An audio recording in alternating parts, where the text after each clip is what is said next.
Today, we're going to be talking about the unified code base, using one code base to rule them all.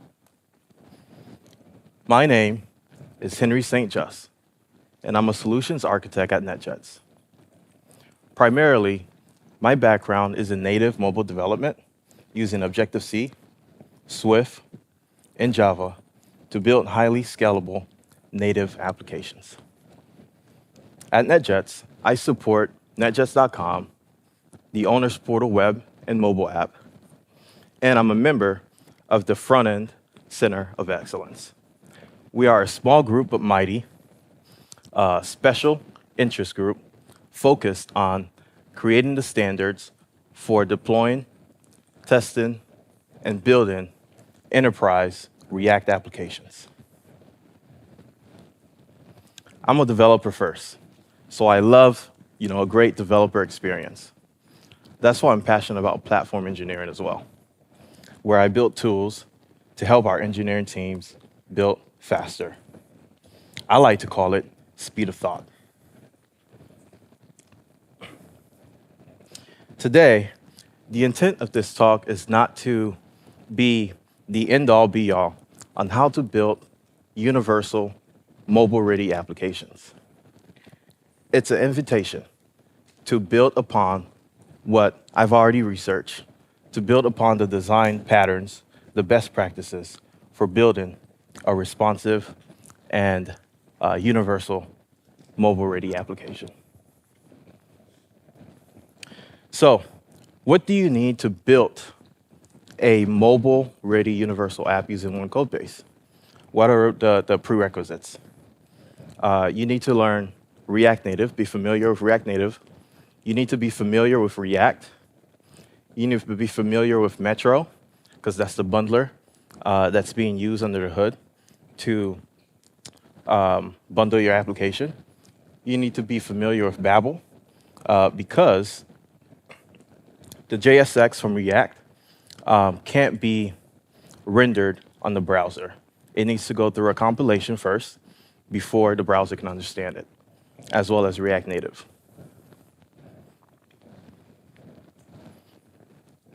All right.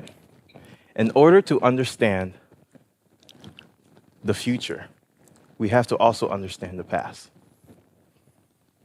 So, I'm going to walk you through my journey as an engineer on different teams, my experiences that led me to on this search for a one code base approach. Have anyone here ever used any apps for purchasing a meal and then that meal gets delivered to your house? Yeah? Awesome. So I worked on the Grubhub application, and I was in charge of implementing localization.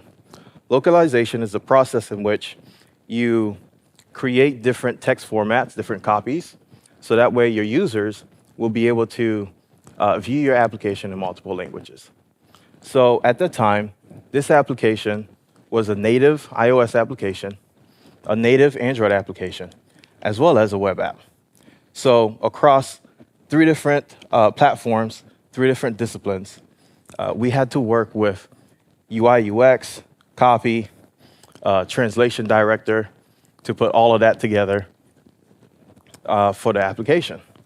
But the thing is, the end result is the same for all the platforms, but the process is different. Because on iOS, you have to use a string catalog.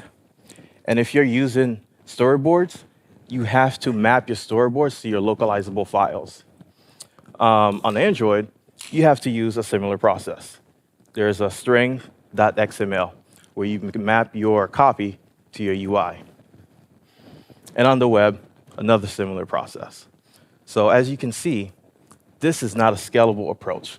Because when you're building an application, you're building for iOS, Android, and web using 3 different code bases, 3 different teams, and it's not scalable.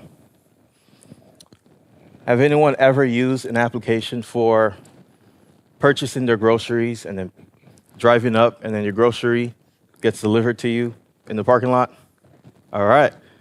Kroger. I think I see some Kroger people in here. Yeah, yeah. All right.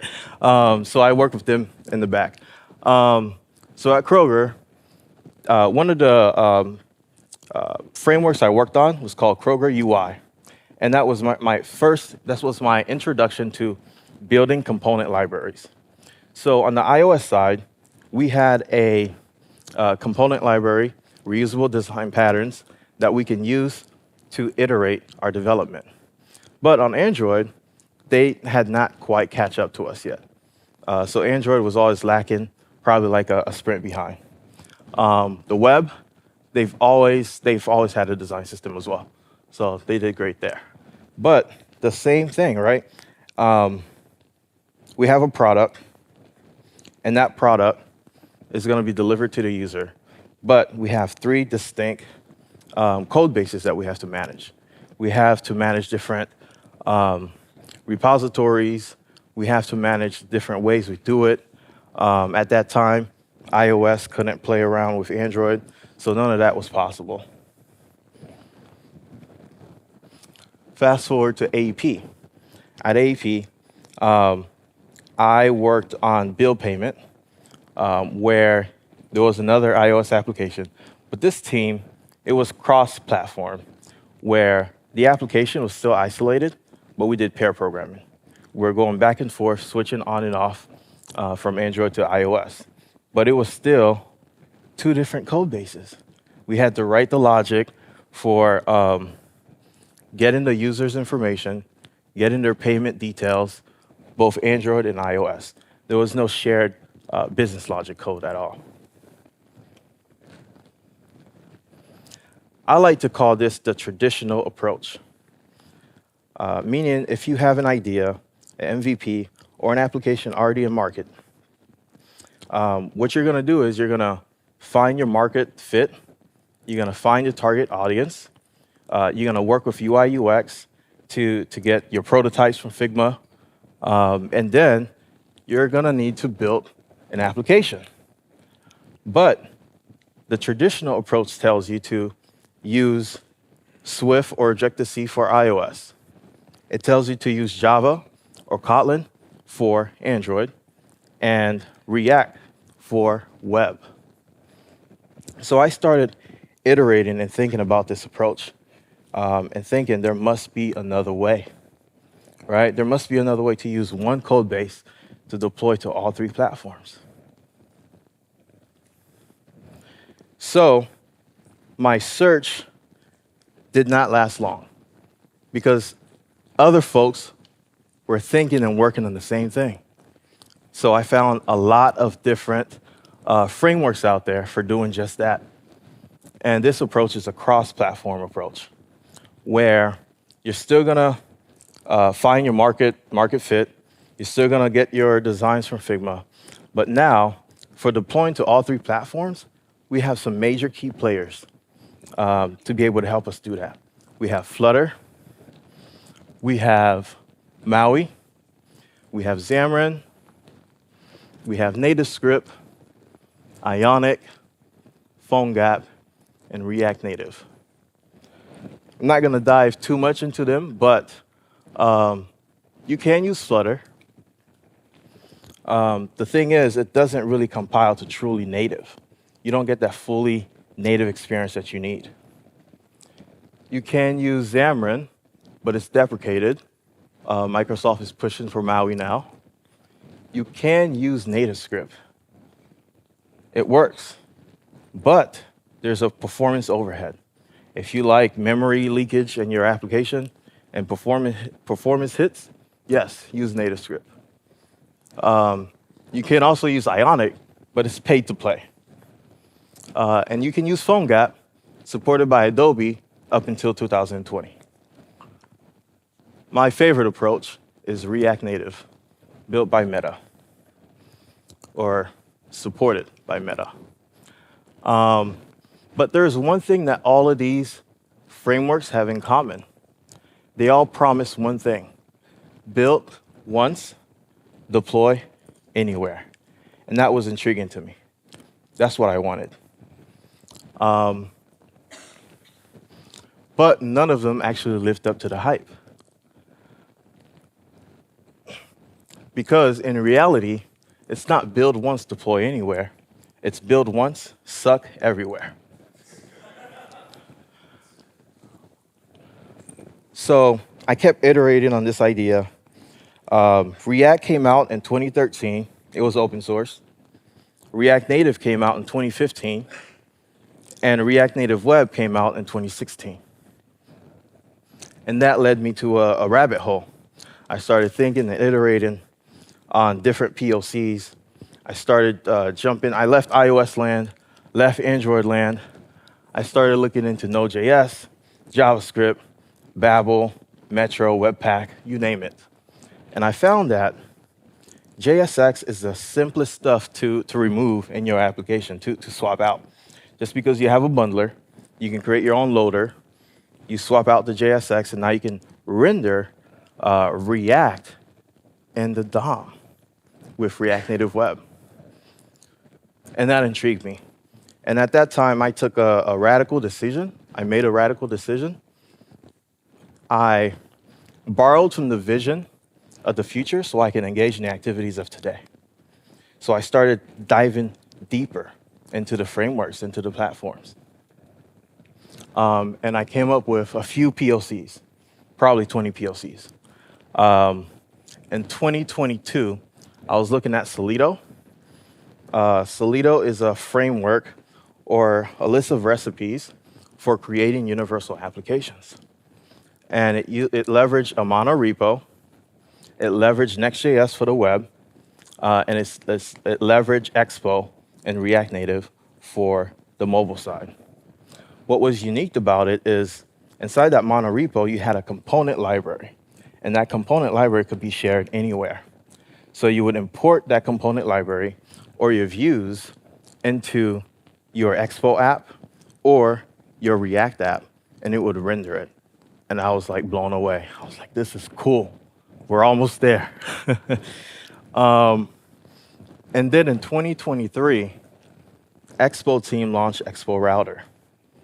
And that got me excited because the prototypes I've built with Solito, Expo Router could met my expectations and went above and beyond. And this is what we're going to be talking about today: building universal mobile-ready applications with Expo Router.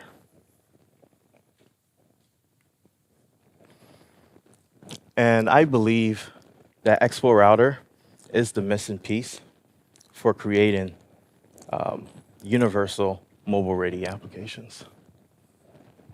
So let's talk about a few challenges when creating a universal application.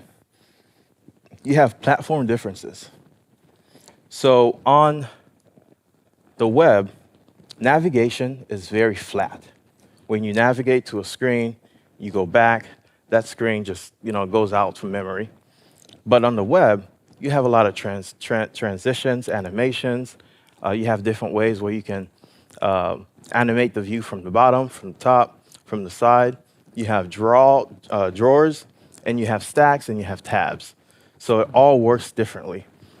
When you navigate to different views, your state remains there as well. So it works completely different. And a great framework will do the job of extracting that layer out for you and handle those platform differences where it needs to. And that's what Expo Router does. Code sharing. As you can see you'll see in the demo that I prepared, you can share a lot of your code. You can even mix and match, where you can have React and React Native render a view for you in the same code base. It's exciting. We talked about navigation and then developer experience.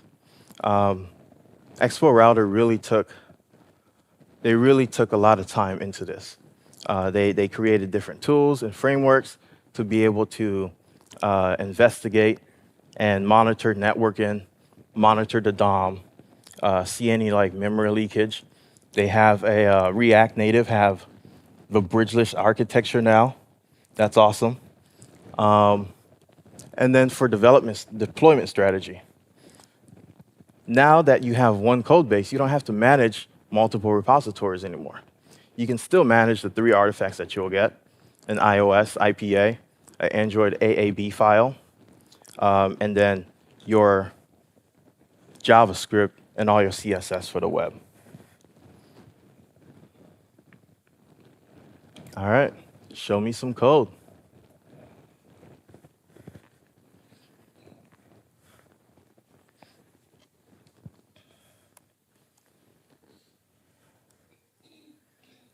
All right, so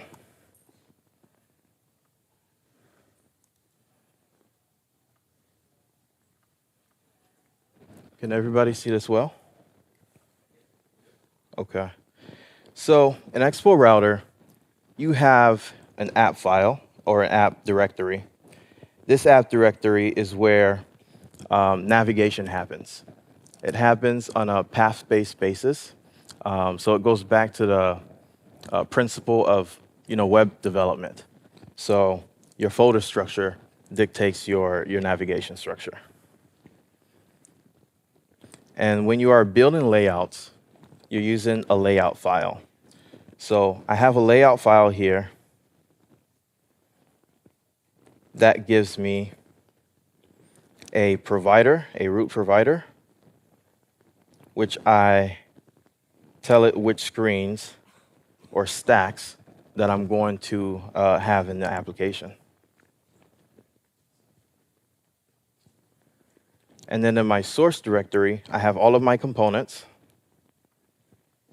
I have my provider. I have all my screens that I'm going to render in the application. So then let's look at the login screen. The login screen is coming from the screens directory. Under login, and we have this screen here. So this is using Okta to authenticate a user. And this login screen works both on web and on native mobile application. It's not two separate screens or components. This is being used on both, and I'll show you.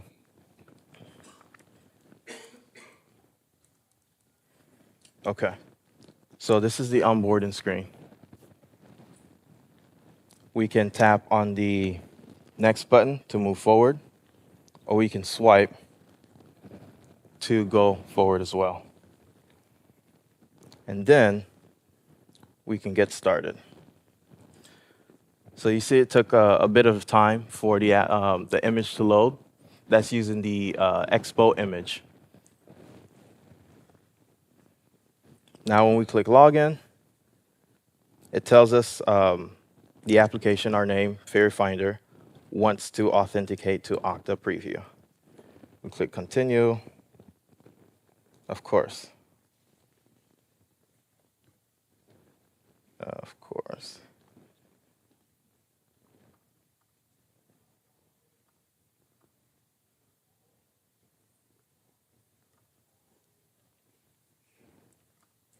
All right, let's try this again. Log in, continue. So there was already a session valid. So we logged into the application. We have a calendar strip. We have a slider for distance, and then we have a search button. And then we also have the views for the data that came back from the API call. So now let's look at how this looks like on the web. As you can see, we have full autonomy in changing the login screen on the web. Let me go back. If you remember, we had the onboarding screen on mobile, but then maybe we don't want to do an onboarding screen on web, so we can opt out. So we click this, and now this looks completely different, and it's also responsive. and it's using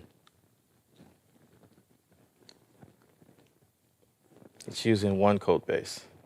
So one component is doing all of this for web and for native. We can log in. It brings up you log in, you can log out, but then it also has the same components, and it's using the same components here as well. And I'll show you that. So how are we able to do this? And the onboarding screen, what we're leveraging is the superpower of Metro to be able to select which component that you want to render or which view, because you have a dot web. So on the web, it picks that up.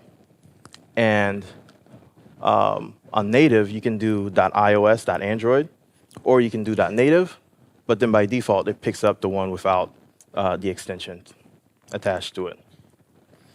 So on the web, we're rendering this view, and we also can use React components.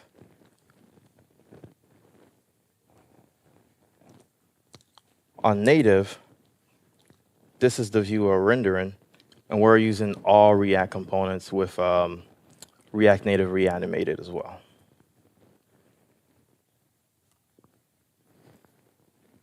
I'd like to show you the home screen.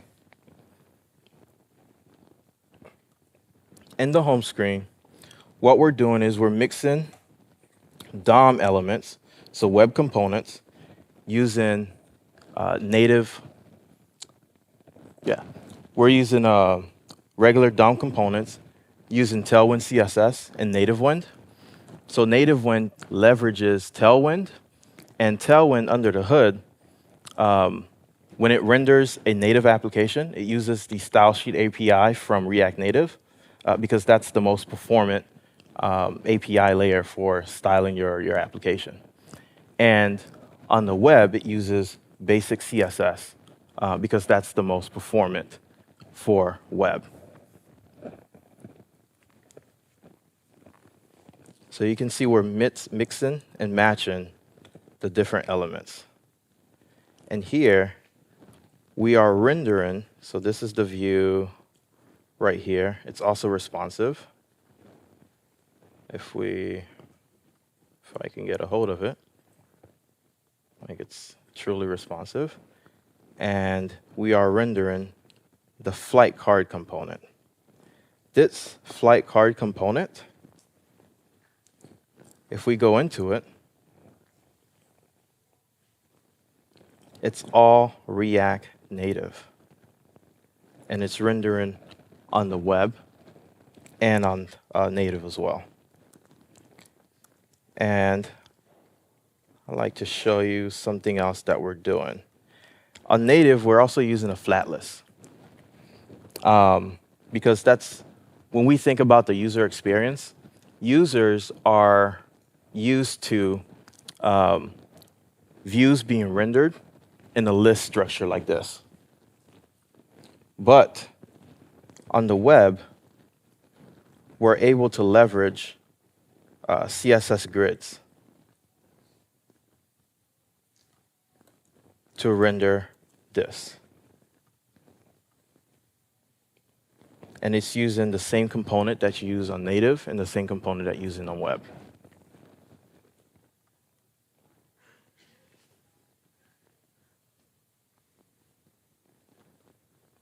Any questions so far? Awesome. So how is this all set up?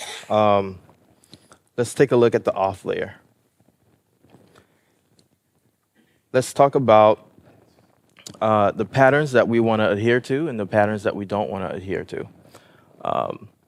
So sometimes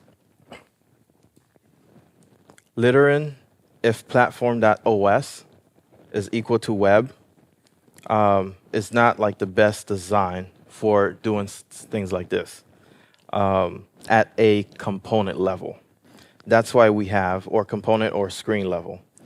That's why in source, we're leveraging .web or .native or iOS. Here it's okay because we're just rendering a stack for where our screens will be mounted.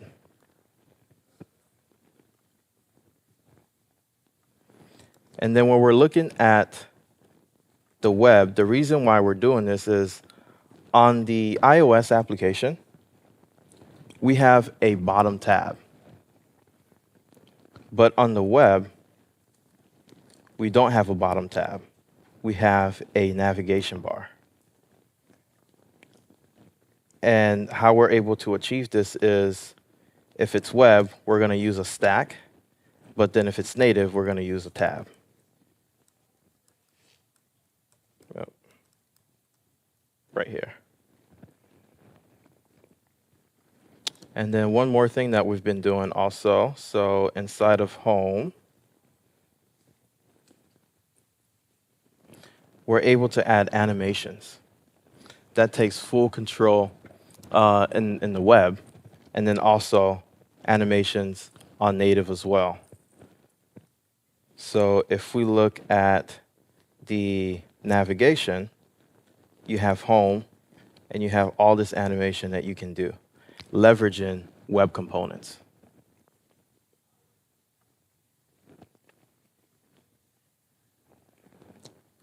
And then we already took a look at, let me reload this. Okay.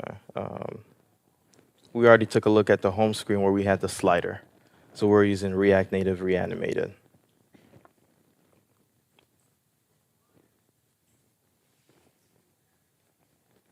Okay. One thing of note, when you are building for cross-platform applications, sometimes you're going to want to dive into the native modules because sometimes there are capabilities that you need that's not native to JavaScript. So at that point, you would have to either use a config plugin. A config plugin is a way to connect to the system, to iOS and Android over the bridgeless architecture, to be able to compose your views natively, but then expose it to JavaScript. And also, you're able to pass data as well. One thing that we did at NetJets is we created a config plugin for Datadog, just because we needed a way to tie into the system and then track data on the screen levels as well. So to be able to pass that information around for observability of the application.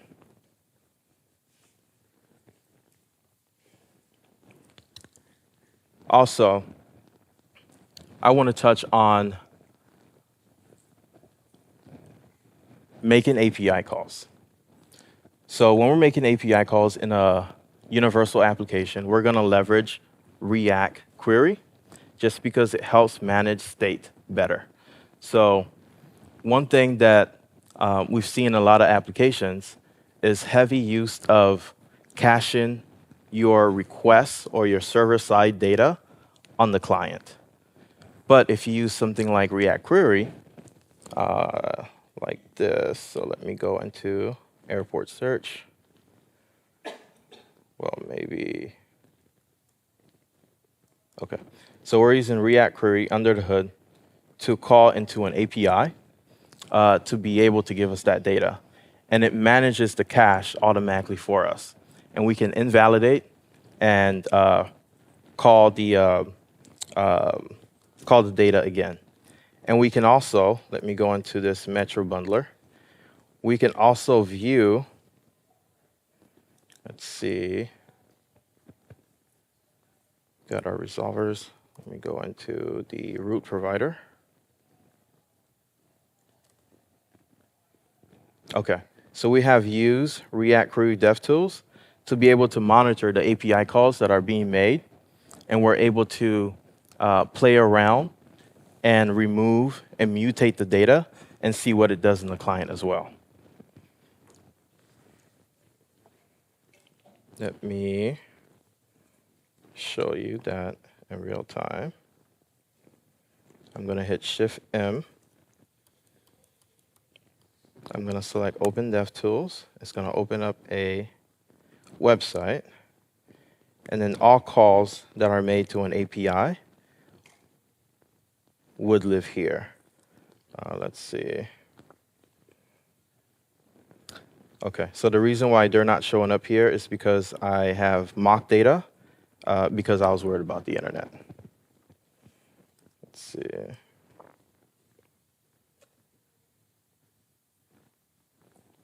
OK.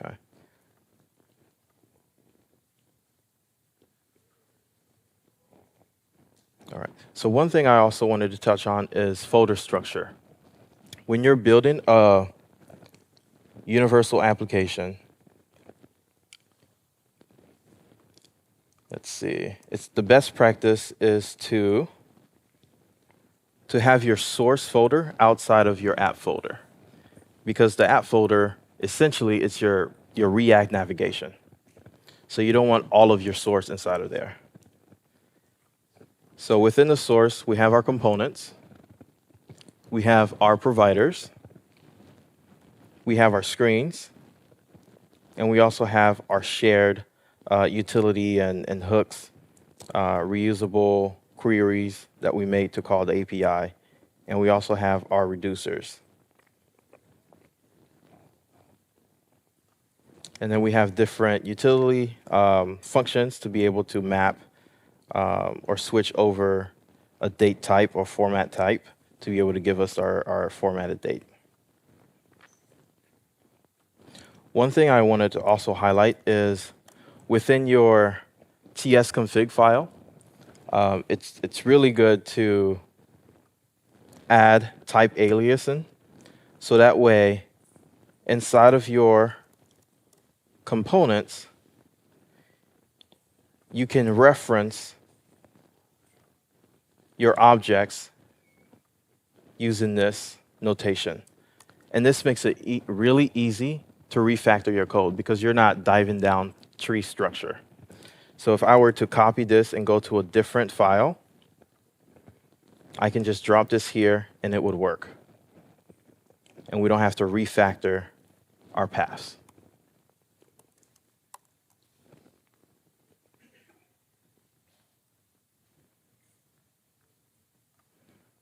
Let's see.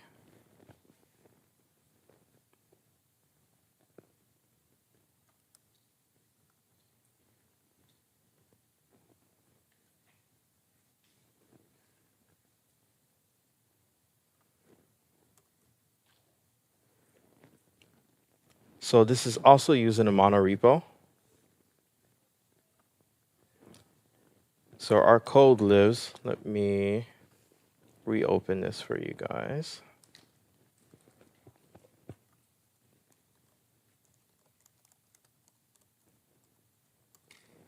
OK.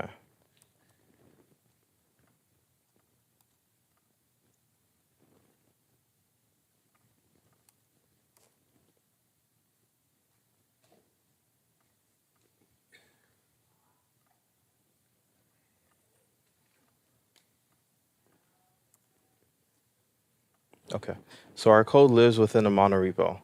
And we do that because we wanted to have a way to share out our components and a way to share out different modules that we're building here as well. So inside of packages, we can introduce a whole new different package than universal.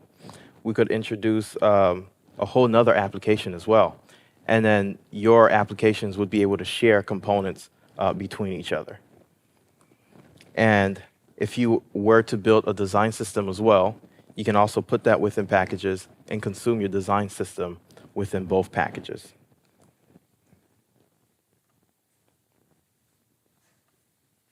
Any questions so far? Awesome.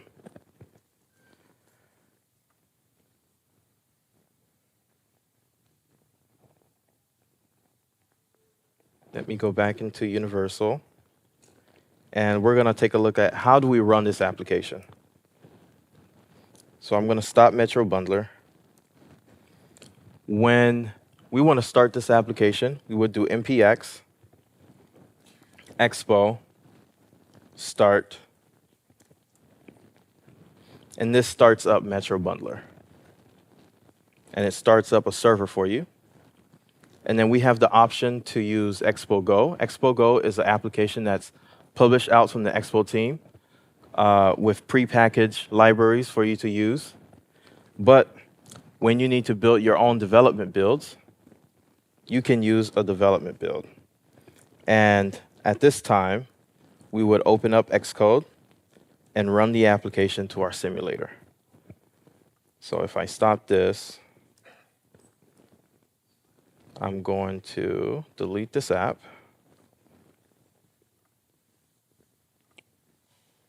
And then I can reinstall the application.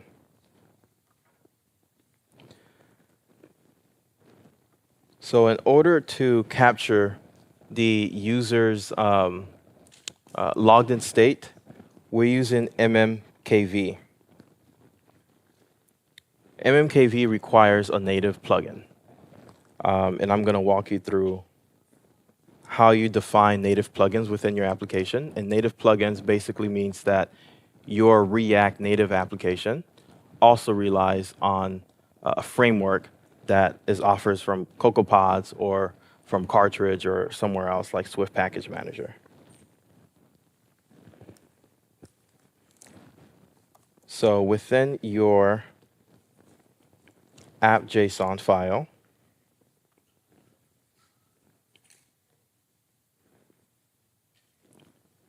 you would say, okay, this is my plugin. I need Expo router. I need Expo build properties. This is the target that I'm building for. And then once you're done adding the plugins, you would run your command to create this development build for you. And then the application would get, let me see.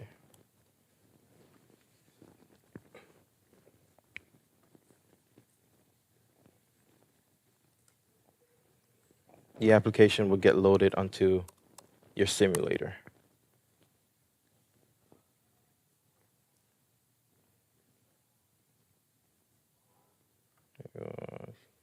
It's like it's not rendering correctly. Okay, so let's go into MMKV. So when we click on this login, it authenticates us, and it gives us a JWT back. We're using, let's go to login screen.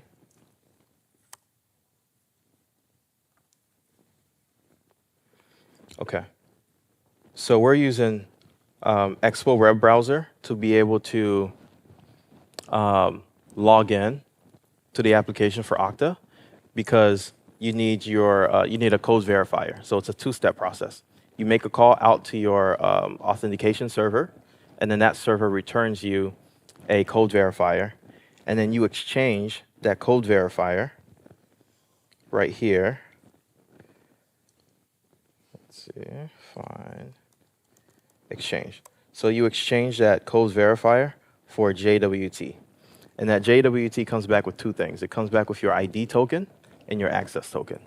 Your access token is used to make calls to your backend APIs, so that way you can have access to your data. And the way that we configure the scopes for the application is right here. And then you also got to give it a callback URL. This callback URL also has to be added to your config inside of Okta. Or if you're using Auth0 or Cognito, you can do the same thing. So you have this callback URL, so that way the application can call back and get that code verifier. And then, as I said, we're using MMKV. There is a storage file.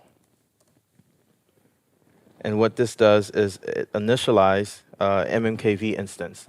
The reason why we're leveraging MMKV is because it's faster than the alternative, which is React Native async storage or React Native shared preferences storage.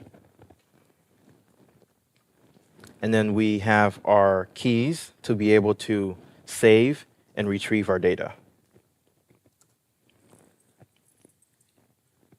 And then once we have that data, we store it into the storage. So here is where we're setting that. In order to set it, MMKV, when you set an object, it needs it to be a string. So we convert the access token, an ID token. We're calling it a credential. We convert that into a string. We store it in there. And then we're using React context to be able to manage the authentication state at the layout layer. And I'll show you that. So once we set this, once we dispatch the login, we send in a credential, which is these objects of access token and ID token. And then within your layout,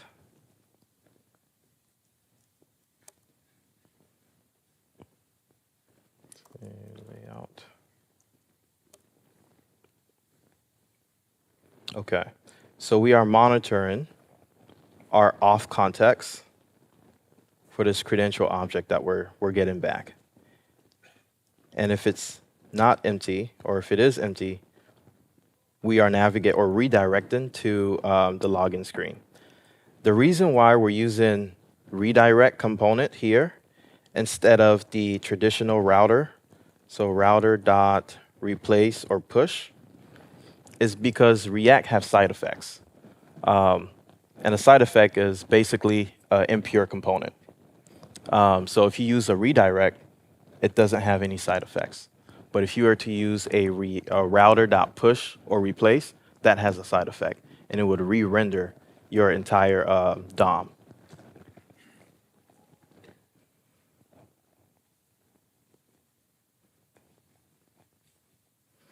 And we're also leveraging Radash. That's an alternative to Lodash. It has a lot of utility libraries. That's also, Lodash is it's too heavy. So we're using that instead to be able to get the utilities that we need to be able to manage this. And then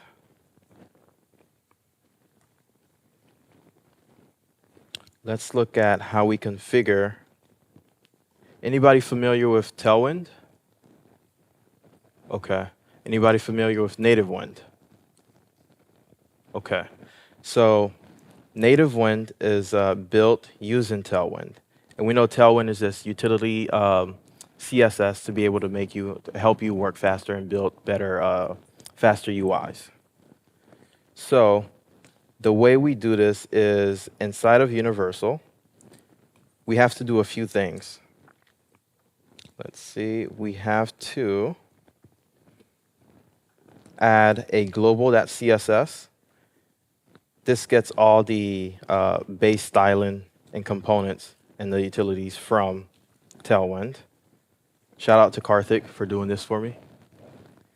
And then inside of your root provider, you also have to import the global. And then you have to have this, let's see, this native wind types. And what this does is, remember inside of our home screen, we're able to give it a class name. Traditionally, when we style React Native applications, we use the Style Sheet API. And this is how this looks like. You have the Style Sheet API.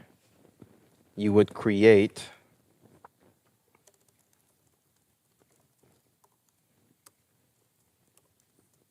a style sheet.create, and this is your object that you can use to map styles to maybe like a container.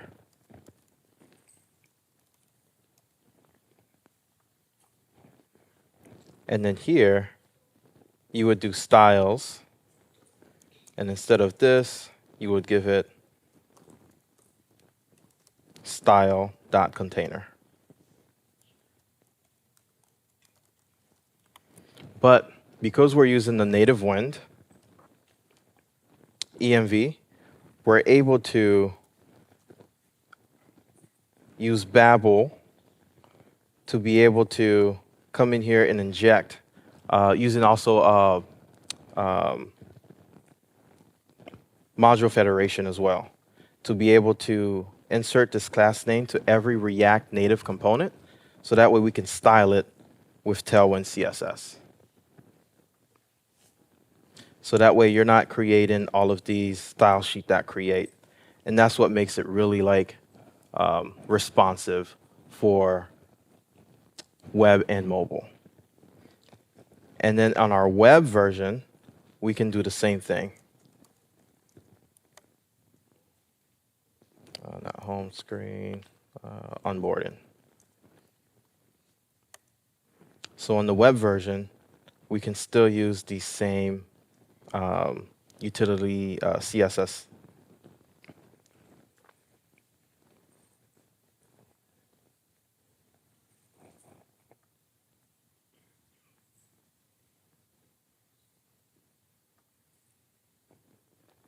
All right, awesome. I think that's all I had to show for the code base. Do we have any questions? Yes.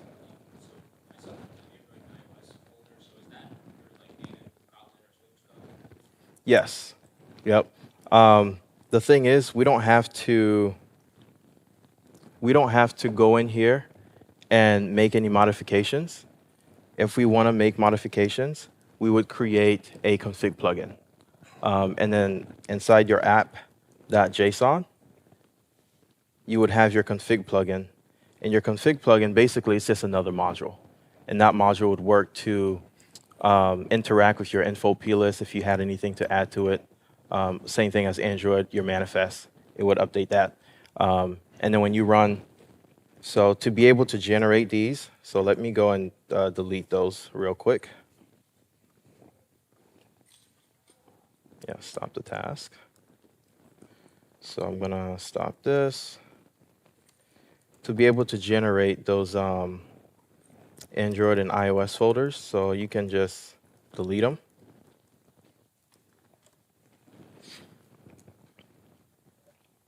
And then once they're deleted, so I'll go back here. We no longer see Android and iOS. To be able to regenerate them, you would run expo and px expo pre-build with a clean.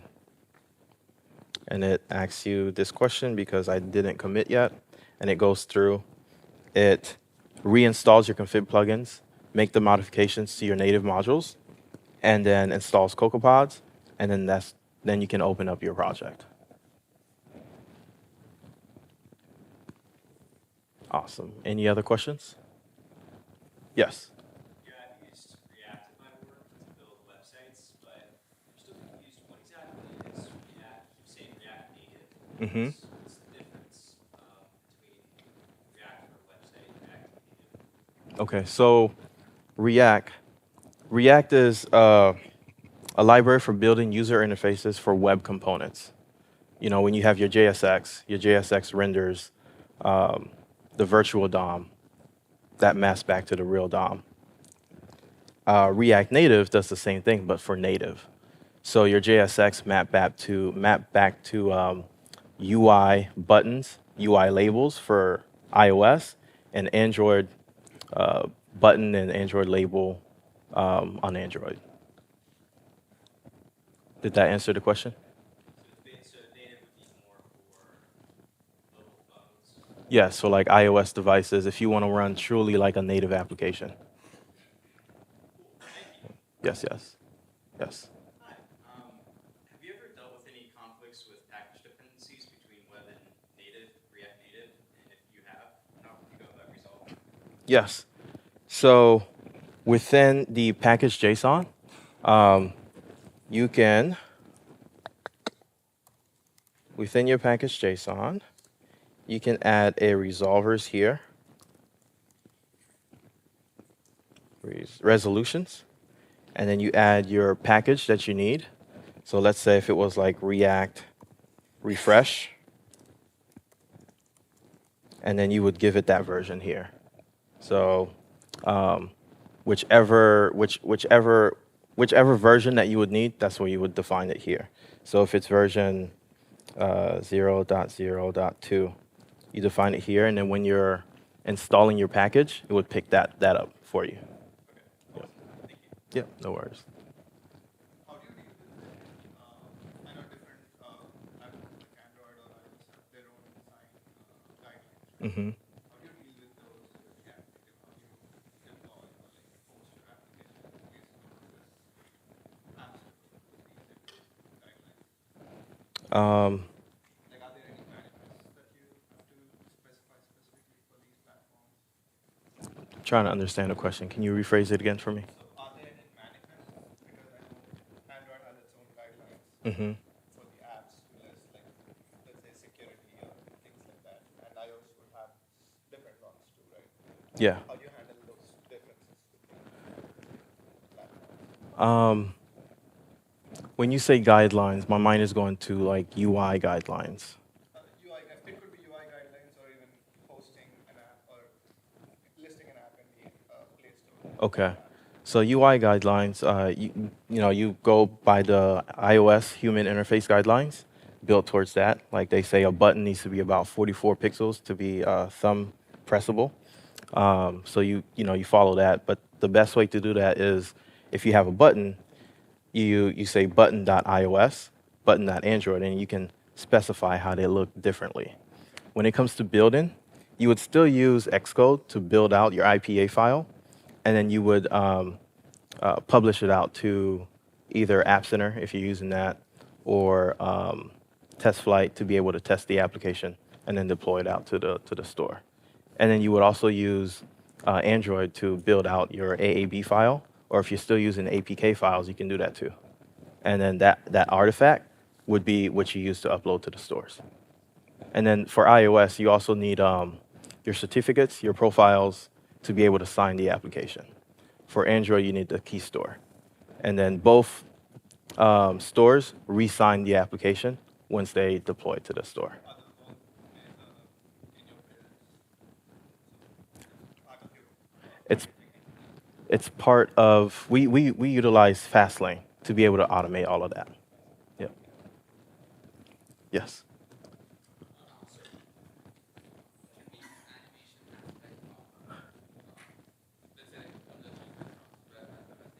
Mm-hmm. Mm-hmm.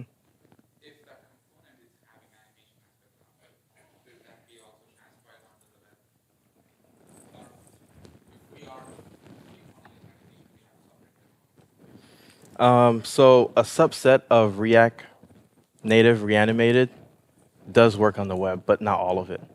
So you would have to figure out what those differences are and build towards that specification. Yes, sir. So I'm a native Android developer on like a pretty big app, and I'm interested in practical parts of like migrating things. So like if you have this large app and you want to try this out with subsets of the app, do you have to migrate your entire app to React Native, or can you take one piece of it and turn it into React Native while the rest of it is still native? You can do that. Yeah, you can definitely do that. I haven't done it, so I don't know the process in which you would go on about doing that. But there's great documentation. If you connect with me on LinkedIn, I can send those to you. Yep. All right. So, do we have any other questions? All right. Before we wrap up,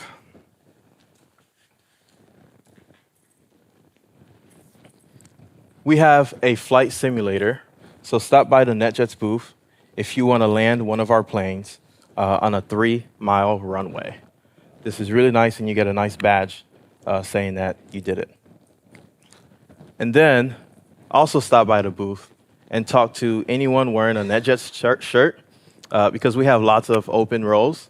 We're innovating constantly, so we would like to have you as well. Just reach out and have a conversation with us. And you can connect with me on LinkedIn. My name is Henry Saint-Juste. If you are familiar with French, or if you speak any French, you would say Henri Saint-Juste. But yeah, that's me. Thank you.